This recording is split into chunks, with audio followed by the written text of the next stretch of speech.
кожнай пары году свае законы. Закон восені – плён, закон лета – спёка, а закон вясны – гэта прыгажосць.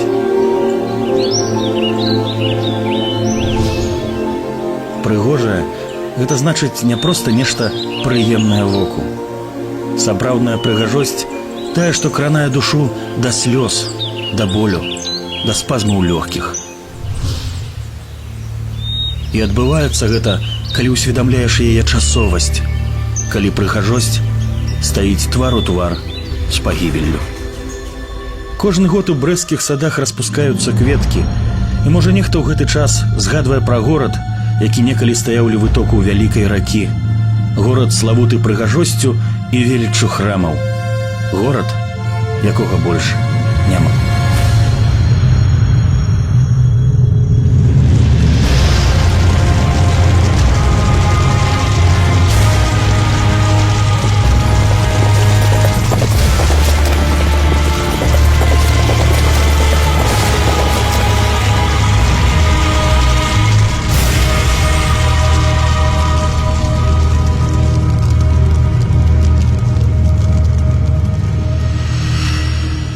Гэты межавы слуп, які знаходзіцца каля брэсцкага тэатра, па сутнасці адзіны напамін пра тое, што сучасны Брэст не мае анічога агульнага з Брэстам сярэднявечным.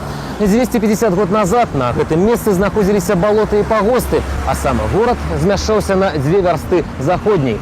Ад гэтага слупа берасцейцы пачалі будаваць свае дамы пасля 1834 году, калі Бярэсцю быў падпісан канчатковы прысуд.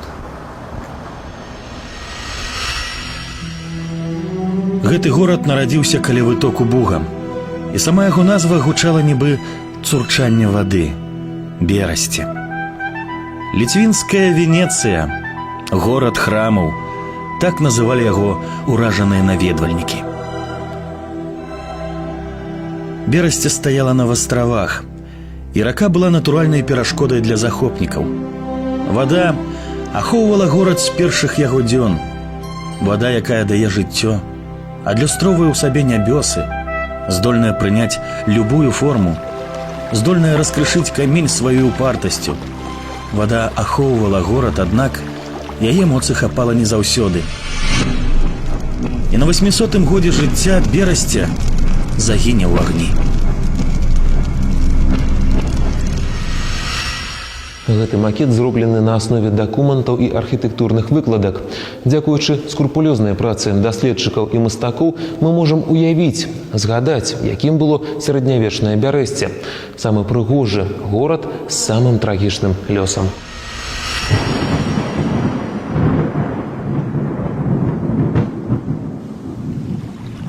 У хвалях маладога Бугу адлюстроўваліся дахі дамоў, бо гарадскія будынкі падыходзілі да самай вады.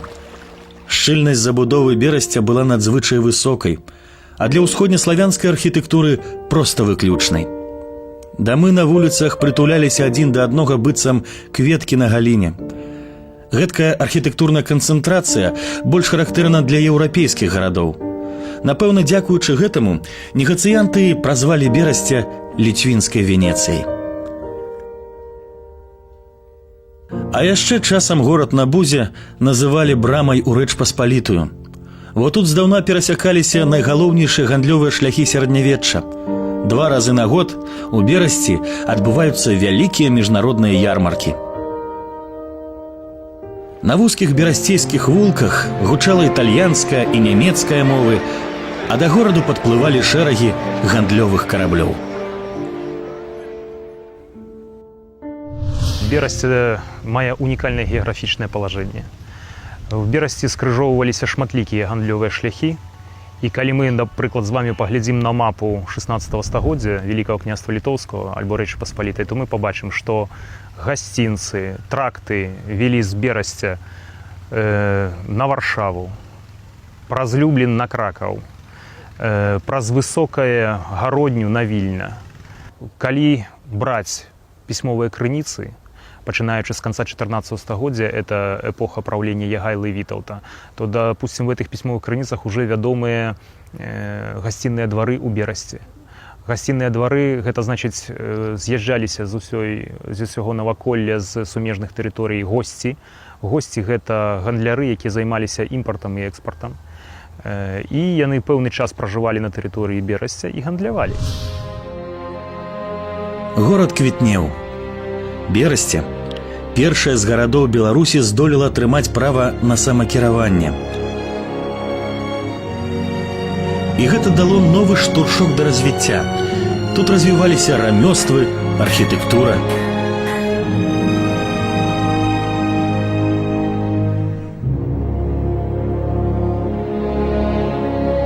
Берасце ўражвала сваіх гасцей не толькі прыгажосцю, але і высокімі тэхналогіямі сярэднявечных часоў.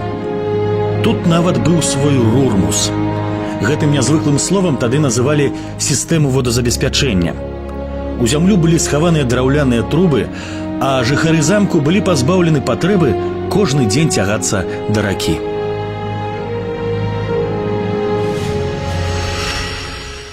Зараз Буг далёка не такі глыбокі, як быў раней. У былыя часы рака станавілася абарончым сродкам. У вайну новага часу гэтага б ужо не атрымалася, бо Буг у гэтым месцы можна перайсці ў брод.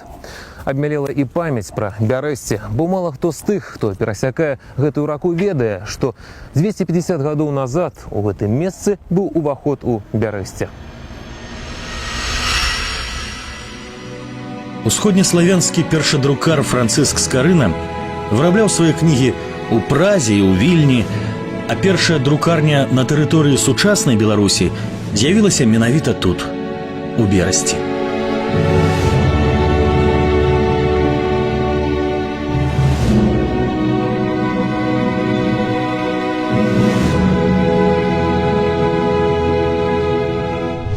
Ужо пазней былі створаны тыпаграфіі ў Нясвіжы, пасля ўжо працавалі тыпаграфіі і ў Вільна. Радзівіл Чорны вклаў каласальныя сродкі для стварэння гэтай друкарні, таму што на той час падключыць спецыялістаў, знайсці і падключыць спецыялістаў, закупіць абсталяванне, закупіць, выдаць вялікія сродкі на стварэнне этой друкарні, гэта па сутнасці тое самае, што на сённяшні дзень збудаваць другую нацыянальную бібліятэку ў Берасці. Радзівілаўская біблія гэта мастацкі твор, таму што кожная літара, загалоўная літара, яна выпісвалась вручную. Калі сам тэкст друкаваўся, то літара загалоўная выпісвалася вручную і ўяўляла сабой па сутнасці мастацкі твор. Ні адна літара па сутнасці там не паўтаряецца. Спецыяльныя мастакі, спецыяльныя прафесіяналы, якія сядзелі і на кожнай старонцы вымалёўвалі гэтыя літары. Берасцейская Біблія – самая вялікая і шыкоўна аформленая друкаваная кніга 16 стагоддзя. Сёння лічыцца сапраўдным рарытэтам. І не праз яе гістарычную ролю, але дзякуючы яе рэдкасці. У свеце засталося ўсяго некалькі асобнікаў берасцейскай Бібліі, бо амаль увесь наклад быў спалены. Вось гэтыя руіны некалі былі фундаментам базыльянскага манастыра, а недзе тут стаяла праваслаўная Мікалаеўская царква, у якой была падпісана Брэсцкая унія, ад яе не засталося нават фундаменту.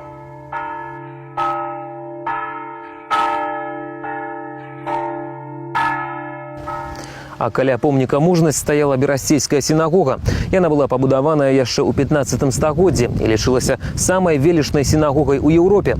Прычым іудзейскі храм на фоне храмаў хрысціянскіх выглядаў настолькі нясціпла, што быў выдадзены каралеўскі загад, каб вышыня сінагог, якія будуць узводзіцца ў краіне, не перавышала 2 паверхаў.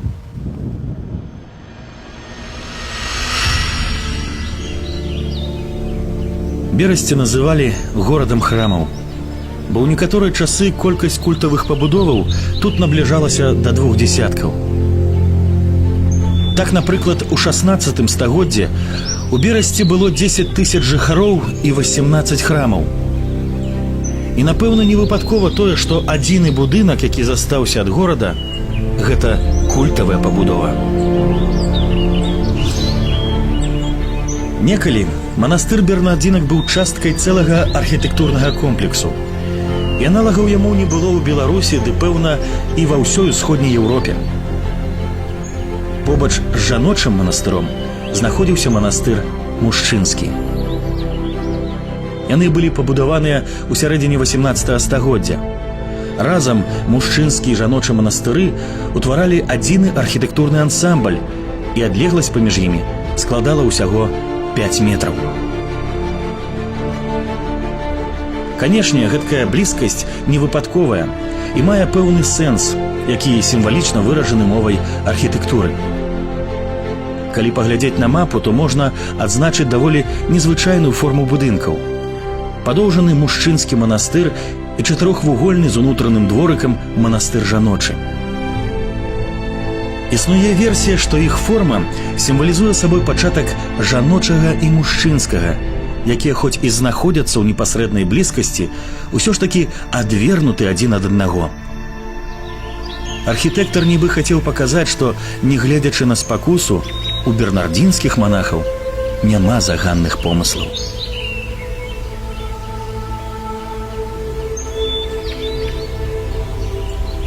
Гандлёвы шлях на Украіну браў пачатак на лунінецкім гасцінцы.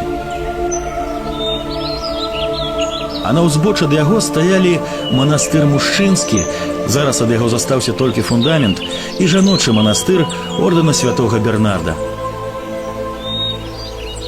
Панад гоманам гандлёвага люду луналі высокія галасы, якія прымушалі многіх негацыянтаў забыць пра свае тугія машны і падумаць пра вечнае.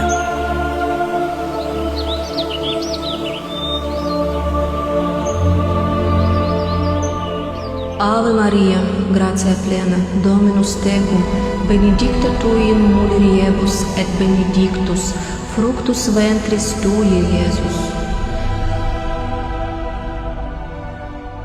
Монастыр бернардзінак славіўся сваімі харамі. Па святах манашкі спявалі. Гукі галасоў і арганаў хвалямі разліваліся навокал. Сцены намагаліся ўтрымаць гучанне быццам ваду ў далонях. Акустыка ў манастыры была выдатная. Гук – гэта хваля, якая убіраецца ў акаляючыя прадметы быццам вільгаць у пясок і знікае амаль імгненна. Аднак легенда кажа, што спевы бернардзінскіх манашак можна пачуць і сёння. Вясна. Неўтаймаваны час. Час абвостраных пачуццяў, душэўных хістанняў і духоўных пошукаў. Берасце, што стаяла на мяжы ўсходу і захаду, на зломе культур, было супярэчлівым месцам, якое падчас сумяшчала ў сабе несумяшчальнае. Так, менавіта тут, у горадзе 18 храмаў, з'явіўся чалавек, якога нашчадкі назавуць першым філосафам-атэістам, а сучаснікі – брэсцкім монстрам. Казімір Лышчынскі належаў да братэрства Іісуса, ці як яго яшчэ называлі ордэны езуітаў. Гэты ордэн з'явіўся на пачатку 16 стагоддзя для барацьбы з рэфармацыяй і іншай ерассю. Казімір быў памочнікам рэктара ў езуіцкім калегіуме і выкладаў фізіку і логіку. Але, атрымаўшы вялікую спадчыну, ён з'язджае ў свой маёнтак. Там Казімір і бавіць свой час, займаецца філасофіяй і занатоўвае свае меркаванні ў тоўстыя сшыткі. Так з'явіўся на свет трактат аб неіснаванні Бога.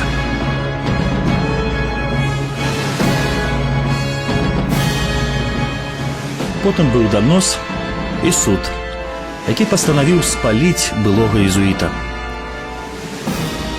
Смерць праз спаленне – гэта найвышэйшае пакаранне для еретыкоў.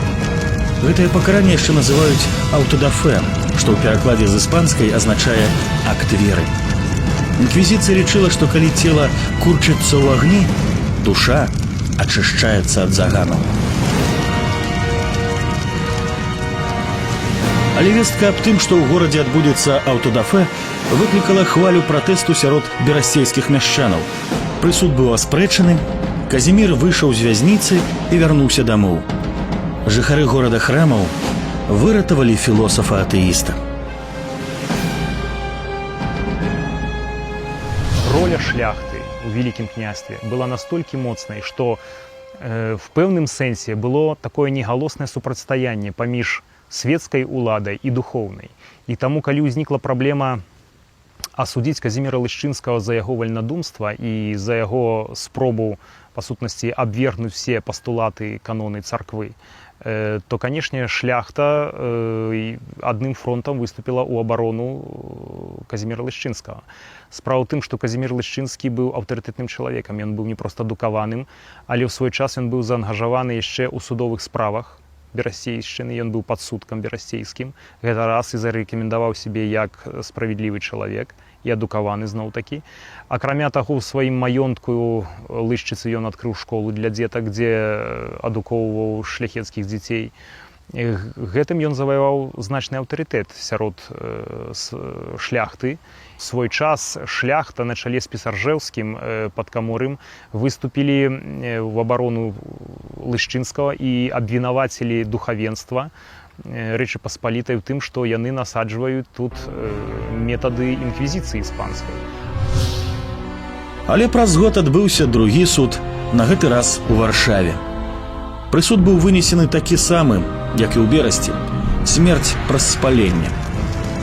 У вясну 1689 году на старым рынку ў Варшаве берасцейскага монстра, філосафа-атэіста, спалілі.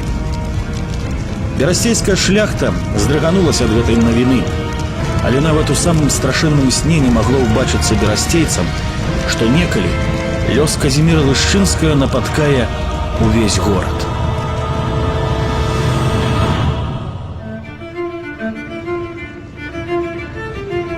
Сялянска-казацкае паўстанне. Вайна 1654 года. 20-гадовая паўночная вайна. Яны ішлі адна за адной і заўсёды пад удар трапляла Берасце. Рэч Паспалітая ўжо не была здольная абараніць сваю брамы, і берасцейцы адбіваліся самі. Але сілаў хапала не заўсёды.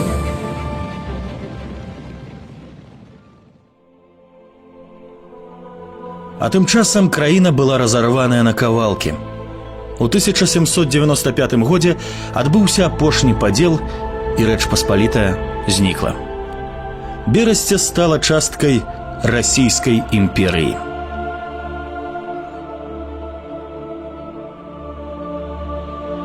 Змены ў жыццё звычайных гараджанаў прыходзілі непрыкметна.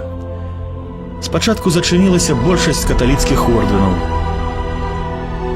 Монахі сышлі на захад, а колькасць піцейных устаноў у Брэсце вырасла амаль у 5 разоў. Потым у горадзе храмаў распачалі рэарганізацыю. З касцёлаў зрабілі шпіталі ці казармы. Сяляне прадавалі салдатам больш прадуктаў, а гараджане больш пільна сачылі за сваімі дочкамі. Ліцвінская Венецыя ператварылася ў пазаштатнае мястэчка расійскай імперіі.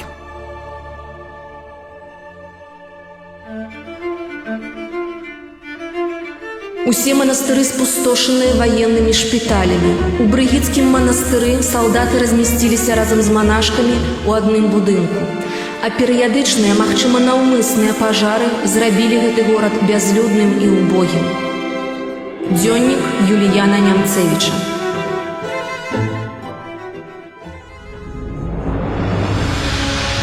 Пажары ў Берасці сапраўды адбываліся адзін за адным.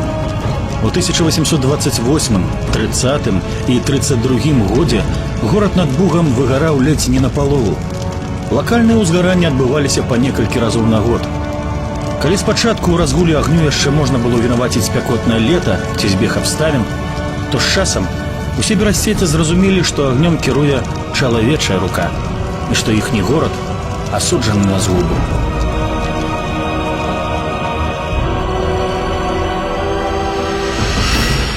Адразу пасля апошняга падзелу Рэчы Паспалітай уся тэрыторыя сучаснай Беларусі перайшла ў склад расійскай імперыі.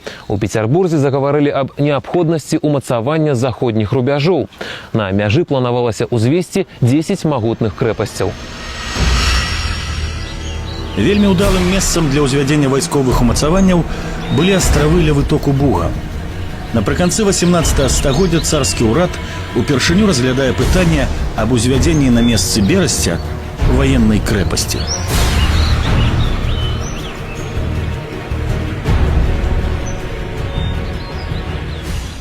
калі мы з вами бярэм гісторыю, то прыкладаў разбурэння гарадоў іх шмат. Але все яны звязаны в першую чаргу, канешне, з войнамі альбо пэўнымі катаклізмамі. Мы можам вспомніць масу прыкладаў, там разбурэнне Троі грэкамі, разбурэнне варварамі Рыма, разбурэнне крыжакамі Канстанцінополя, і так далей. Але калі гутарка ідзе пра ліквідацыю горада ў мірны час, гэта, канешне, феномен. Гэта феномен. І нідзе ў Европе мы не ведаем такога яскравага прыкладу, калі адбываецца ліквідацыя горада ў мірны час. В Беларусі было два такія прыклады. Гэта Берасце і Бабруйск.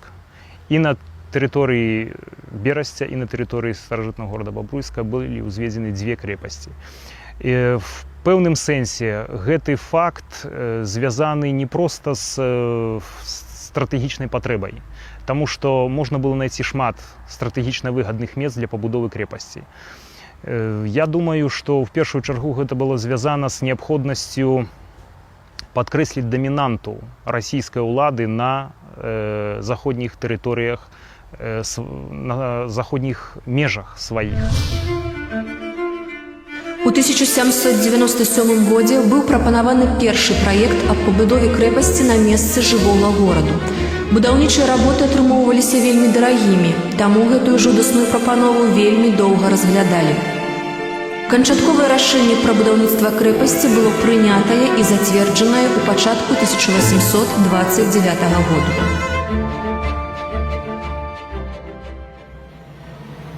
У гэтым жа годзе, у вясну, у горад на будзе прыязджае інжынер-палкоўнік Фельдман. Ён павінен узгадніць праекты крэпасці з мясцовасцю Берасця. У 1829 годзе паўзверх яшчэ жывога гораду пачынаюць будаўніцтва крэпасных валоў. У горадзе, што стаяў на астравах, пачаліся пажары. Некаторыя берасцейцы адбудоўвалі сваё жытло, але большасць, гледачы, як растуць з бакоў горада крэпасныя валы, сыходзілі з Берасця. Горад храмаў курчыўся ў агні. І ўсе ўжо зразумелі, Берасця, якой летапісы ўпершыню ўзгадваюць у 1019 годзе, гэтага Берасця хутка не стане. У 1833 годзе чырвоны певень быў пушчаны апошні раз і знішчыў 156 будынкаў.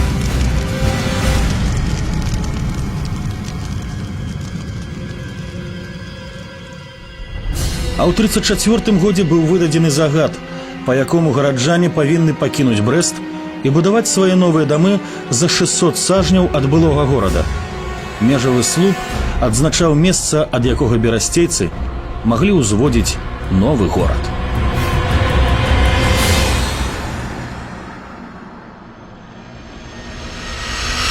Манастыр Бернардзінак – адзіны будынак сярэднявечнага Бярэсця, які захаваўся па сёння. Манастыры стаялі на суседнім ад горада востраве, і калі для Бярэсця надышоў час аўтадафэ, гэтыя будынкі захаваліся. Агонь не здолеў пераадолець раку. Гэта апошні будынак старажытнага Берасця.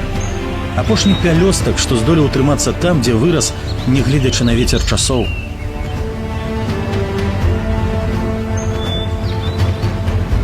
Але манастыр Бернардзінак патрабуе калі не рэканструкцыі, ды хаця б проста кансервацыі, бо сёння больш нагадвае дэндрары, чым прытулак хрыстовых нявест.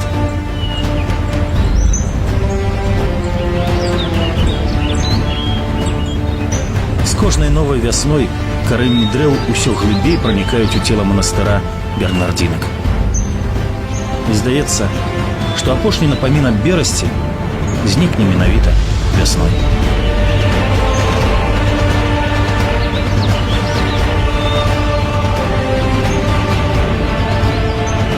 Горад, які стаяў на вадзе, знік у агні.